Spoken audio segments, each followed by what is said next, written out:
social, pasar de la historia a los modelos actuales que disputan el sentido de la educación. Reflexionar sobre los paradigmas educativos contemporáneos implica comprender las diferentes respuestas a preguntas fundamentales. ¿Para qué educamos en el siglo XXI? ¿Qué tipo de ser humano y sociedad queremos formar? Abordaré los 3 paradigmas claves analizando sus implicaciones y concluiré con una valoración personal sobre su pertenencia. Definición del paradigma educativo. Para un dominio conceptual sólido partamos de la definición. Un paradigma educativo es un marco de referencia, un conjunto de creencias, supuestos y teorías compartidos por una comunidad científica y educativa que determinan cómo entendemos el proceso de enseñanza-aprendizaje. Según Thomas Kuhn, un paradigma define los problemas que vale la pena de resolver y los métodos válidos para hacerlo.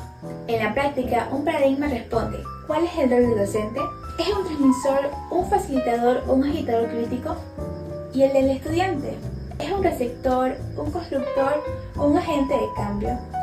¿El conocimiento se descubre, se construye o se problematiza? La respuesta a esta pregunta define nuestra práctica diaria en el aula. Uno de los paradigmas que ha respondido a estas preguntas centrándose en la persona es el paradigma humanista. Paradigma humanista, el desarrollo integral. El paradigma humanista emerge con fuerza en el siglo XX, como una reacción a los modelos conductistas y tecnocráticos. Sus características esenciales giran en torno a la autorrealización y el desarrollo integral.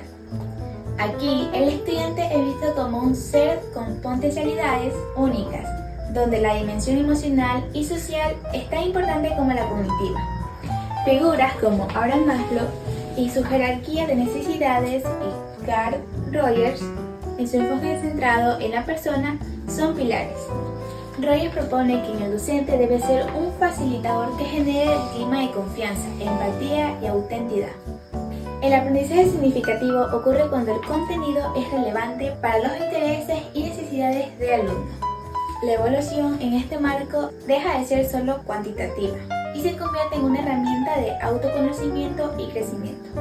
Sin embargo, una mirada crítica podría señalar que al enfocarse tanto en el individuo, podría descuidar la dimensión colectiva y las estructuras sociales que lo condicionan.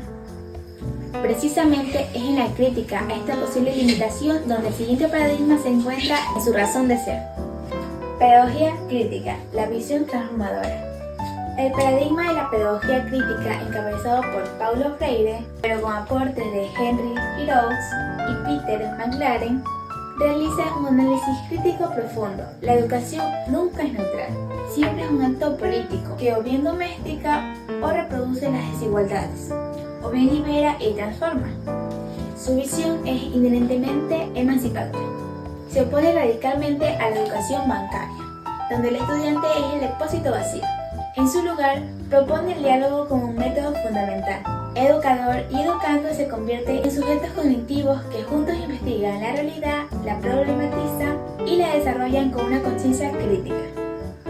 El objetivo no es que el estudiante se adapte al mundo, sino de que lo lea de manera crítica y actúe para transformarlo hacia una sociedad más justa. La práctica educativa aquí se vincula en proyectos de acción comunitaria, donde el aula se abre al mundo para analizar problemas reales como la inequidad, la discriminación o la crisis ambiental. Esta exigencia de conocer al otro y su contexto nos lleva directamente al tercer paradigma, de una relevancia indiscutible para nuestra realidad latinoamericana. Educación intercultural bilingüe, diálogo e inclusión. La educación intercultural bilingüe es mucho más que un método bilingüe. Es un paradigma político, ético y pedagógico. Su valor central reside en el reconocimiento a la diversidad cultural, no como un problema, sino como una riqueza. En la identidad, fortalece la autoestima y la identidad cultural de los estudiantes, combatiendo la discriminación y el etnocidio. Diálogo de saberes. Promueve una relación horizontal entre el conocimiento científico académico y los saberes ancestrales. No se trata de folclorizar la cultura, sino de validar otros sistemas de conocimientos en pie de igualdad. En la inclusión cultural es el paradigma de la inclusión genuina. Busca formar ciudadanos que en su propia cultura puedan dialogar, convivir en una sociedad plural. En el contexto ecuatoriano, un país plurinacional, la educación intercultural bilingüe no es una opción, es un imperativo constitucional y una deuda histórica. Y ahora mi reflexión personal y el análisis crítico me llevan a concluir con una búsqueda de paradigma único es un error. La penitencia hoy reside de una integración dialéctica y consciente. El humanismo nos da el qué, la persona integra como fin último. La pedagogía crítica nos da el para qué, la transformación hacia la sociedad justa. Y la educación intercultural bilingüe nos da el cómo, contextualizando a través del diálogo, el respeto y la valoración de la diversidad. Por lo tanto, el paradigma más pertinente para el Ecuador actual es una praxis educativa que, con base en el humanismo, utilice las herramientas de crítica para construir las relaciones de poder y se ejerce desde un enfoque intercultural profundo. Como futuros educadores, nuestro reto no es encerrarnos en un solo modelo, sino desarrollar la capacidad de orquestar estos paradigmas según las necesidades de nuestros estudiantes y las demandas de nuestra realidad, siempre con el horizonte claro de una educación liberadora y humanizadora.